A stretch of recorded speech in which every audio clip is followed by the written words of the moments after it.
El antiguo filósofo griego llamado Epicuro creía que no necesitábamos todos estos tipos de lujos ni placeres extravagantes para ser felices. Las costosas vacaciones de lujo en lugares lejanos, la acumulación de una cantidad excesiva de dinero o la adquisición de poder a través de la política no nos conducirían a la satisfacción. En todo caso, tales actividades solo nos hacen desear más y nos privan de tiempo, energía y en algunos casos de nuestra moralidad. El propio Epicuro eligió una vida sencilla, disfrutando del vino flojo, del pan, del queso y discutiendo filosofía con sus amigos. Y esto tiene gran relación con una filosofía minimalista.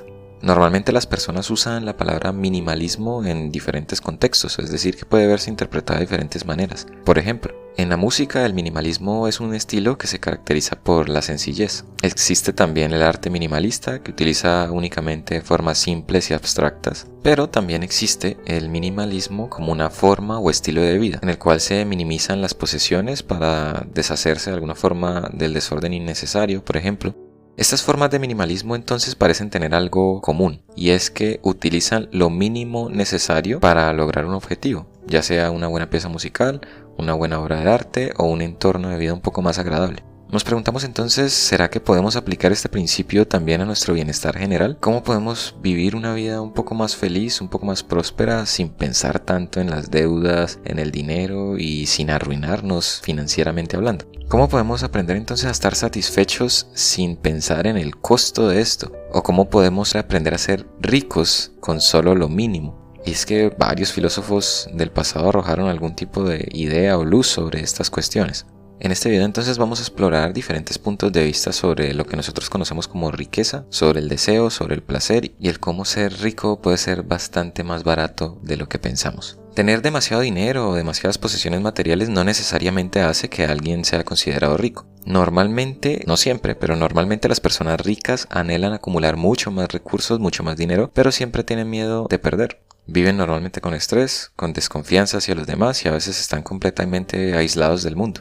Y es que esas personas pueden acumular una gran cantidad de recurso económico, pero casi siempre esa acumulación viene acompañada de un sacrificio significativo. Por ejemplo, alguien que trabaje más de 50 horas a la semana apenas iba a tener algo de tiempo para relajarse. Casi que no le va a quedar nada de tiempo para pasar con su familia, con sus amigos o disfrutando de actividades que le generan algún tipo de placer. Y es que, según este filósofo Epicuro del cual venimos hablando, la familia, los amigos y esas actividades de placer son fuentes esenciales en nuestro bienestar. Y es que de acuerdo con varios estudios científicos, trabajar más de 40 horas por semana es perjudicial para nuestra salud. El riesgo de sufrir algún tipo de enfermedad cardiovascular se aumenta considerablemente. Pero claro, no todas las personas ricas trabajan toda esta cantidad de horas. No todas las personas que trabajan toda esta cantidad de horas son ricas tampoco. Pero claro que hay una correlación. Un gran filósofo taoísta observó cómo el mundo valora el dinero, la reputación, la vida larga y los logros. El mundo entonces condena la falta de dinero, el bajo rango social y la reputación de no ser bueno en lo que hace.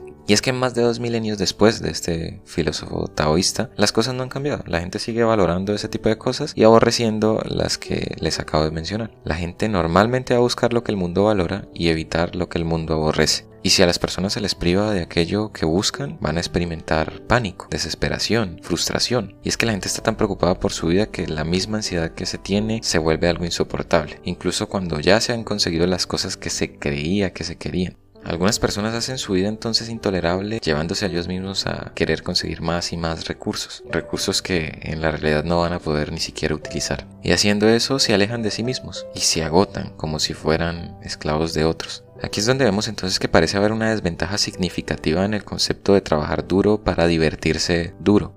Hablemos ahora entonces de los placeres económicos o de los placeres baratos. Algunas personas podrían argumentar que el filósofo estadounidense Henry David era un minimalista. Él vivió en un estanque, en una pequeña cabaña durante 2 años más o menos, con solo lo necesario, una cama, un escritorio, una mesa, algunas sillas. Escribió todas sus experiencias durante su estancia en ese lugar y luego publicó un libro que llamó Walden. Otros pensadores han escrito en sus diarios que, en comparación con la vida sencilla, los arroyos, bosques y fenómenos naturales que encuentran en sus pueblos más simples, son mucho más hermosos que cualquier tipo de vida de lujo que encontrarían dedicándose exclusivamente a conseguir más y más recursos. Esos mismos pensadores pues han determinado que si se acostumbraban al lujo, a los viajes largos o a los sabores exclusivos de vinos costosos o de bebidas alcohólicas de gran valor, esas cosas empezarían a interesarles cada vez más y empezarían a dejar a un lado lo maravilloso que pueden ser las cosas sencillas que pueden encontrar en otros lugares. Empezarían entonces a necesitar placeres cada vez más caros para satisfacer sus necesidades.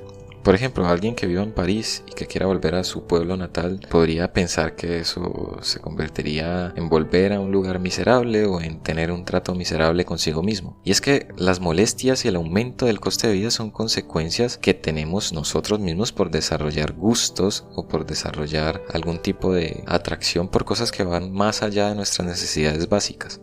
Los placeres que son de más fácil acceso pueden convertirse en algo de segundo plano y pueden pasar a considerarse intereses aburridos o insuficientes. Nos volvemos entonces adictos a placeres más caros, que claramente también van a tener precios más elevados. Y algunas personas pueden estar atrapadas explícitamente en la idea de que las cosas que disfrutan son caras y el placer real que estas cosas proporcionan es algo secundario.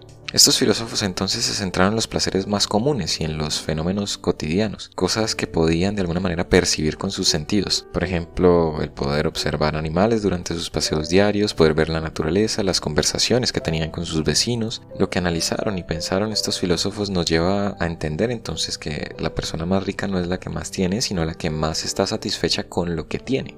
Y que estar lleno de deseos por cumplir es pobre de alguna forma, pero estar contento con lo que tenemos es rico. Y aquí hay una frase de Epicuro que es bastante interesante y que si la pensamos y analizamos bien tiene mucho que ver con nuestra realidad y hace mucho sentido. La frase es la siguiente: si quieres hacer feliz a un hombre, no añadas más riqueza a su riqueza, sino quítale cosas de sus deseos. Y es que tiene todo el sentido del mundo. Si restamos objetivos a esa gran lista de deseos que algunos a veces tenemos, vamos a empezar a vivir un poco más calmados, más tranquilos. Es ahí entonces donde podemos encontrar esa verdadera riqueza de la que estamos hablando, todo lo que observaban estos filósofos. ¿Cómo podemos disfrutar entonces de la vida con un coste mínimo? Hay diferentes ideas de lo que implica el placer económico o el placer barato, ya que el placer es diferente para todas las personas. Y si algo es barato o no es barato, eso va a depender de las circunstancias de cada uno de nosotros. El pensador del siglo XIX, Robert Chambers, afirmó que, por ejemplo, leer es una forma barata de obtener placer. Y esa línea de pensamiento está, digamos, de acuerdo con otras opiniones de pensadores y de filósofos, como por ejemplo la opinión de Arthur Schopenhauer sobre el placer. En uno de sus ensayos, este pensador argumentaba que los placeres más elevados son los placeres de la sensibilidad, o los placeres intelectuales como el pensamiento, el gusto por la poesía, el aprendizaje, la música, la lectura. De acuerdo con este pensador, todos los demás placeres, aquellos que no son del intelecto, son placeres de un tipo más inferior. Y siempre están satisfechos a costa de algún tipo de dolor o sacrificio. Los placeres intelectuales suelen ser un poco más económicos o baratos. Quienes los disfrutan pueden considerar una bendición vivir en la época actual, ya que el alimento para el intelecto, para nuestra inteligencia, está ampliamente disponible y es básicamente gratuito. Podemos ver videos en internet, buscar en Google, e incluso podemos utilizar inteligencias artificiales para instruirnos en un tema del cual queramos aprender. Y todo esto es gratuito. Sin embargo, eso que este pensador Schopenhauer llamaba placeres inferiores pueden también ser placeres baratos. Por ejemplo, disfrutar de una buena comida no tiene que ser caro si la cocinas tú mismo, especialmente pues si se trata de una comida sencilla.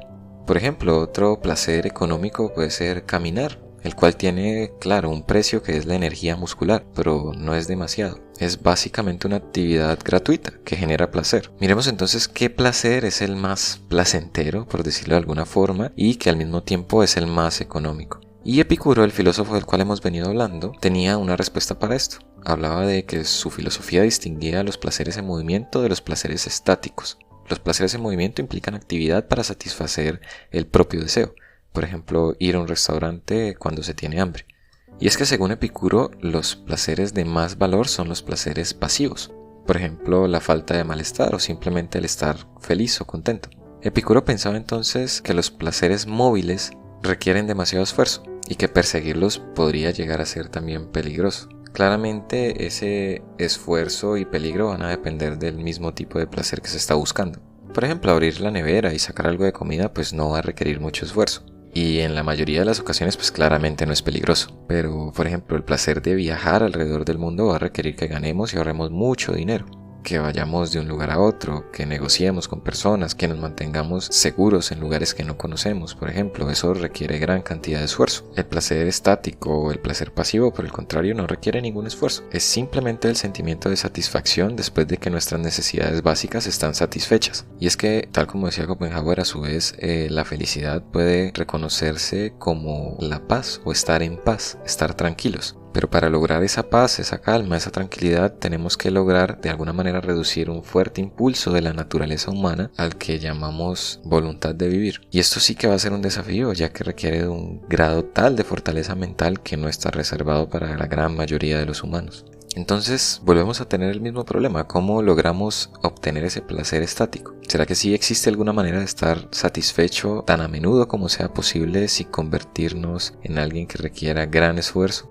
Si todos esos filósofos y pensadores de los cuales hemos venido hablando siguieran vivos, lo más probable es que todos ellos estuvieran de acuerdo en que saciarnos a través de placeres simples y asequibles es nuestra mejor apuesta, en que esos placeres fáciles de conseguir y ampliamente disponibles son los que tenemos que convertir en nuestra fuente de satisfacción, en nuestra fuente de disfrute. Y esto nos va a ahorrar un poco del estrés que experimentamos al querer solo lo escaso o al querer conseguir solo eso que es caro. Cuanto más baratos sean nuestros placeres de elección, menos tiempo y esfuerzo vamos a necesitar para alcanzarlos. Y claro, más vamos a disfrutar de no desear nada adicional. Si esa no es la máxima expresión del minimalismo, entonces ¿qué podría serlo? Igual debes recordar que este tipo de filosofías no son para todo el mundo. Es solo una práctica más que podrías llegar a aplicar en tu vida. La vida no se trata de ser radical en todos los aspectos, pero quizás incluir un poco de cada una de estas filosofías que vamos conociendo, de cada una de estas prácticas que vamos investigando, pues puede hacer que nuestra vida sea un poco más cómoda, más llevadera, con menos cantidad de preocupaciones. Quizás incluir esta filosofía minimalista en algunos aspectos de nuestra vida va a hacer que podamos ser más felices, que tengamos menos preocupaciones, menos niveles de ansiedad elevados pensando en cómo alcanzar metas que claro se convierten en sueños de nosotros o de muchos de nosotros, como el tener más recursos económicos, hacer viajes más largos, conocer diferentes países, pero que siendo sinceros puede llegar a convertirse en cosas que creen más estrés, que creen más problemas en tu vida. Entonces espero que esta pequeña charla sobre el minimalismo, la filosofía minimalista haya sido de interés, y si hay algo de aquí que puedas empezar a aplicar en tu vida, pues déjalo saber en los comentarios, deja tu me gusta y nos vemos en un próximo video.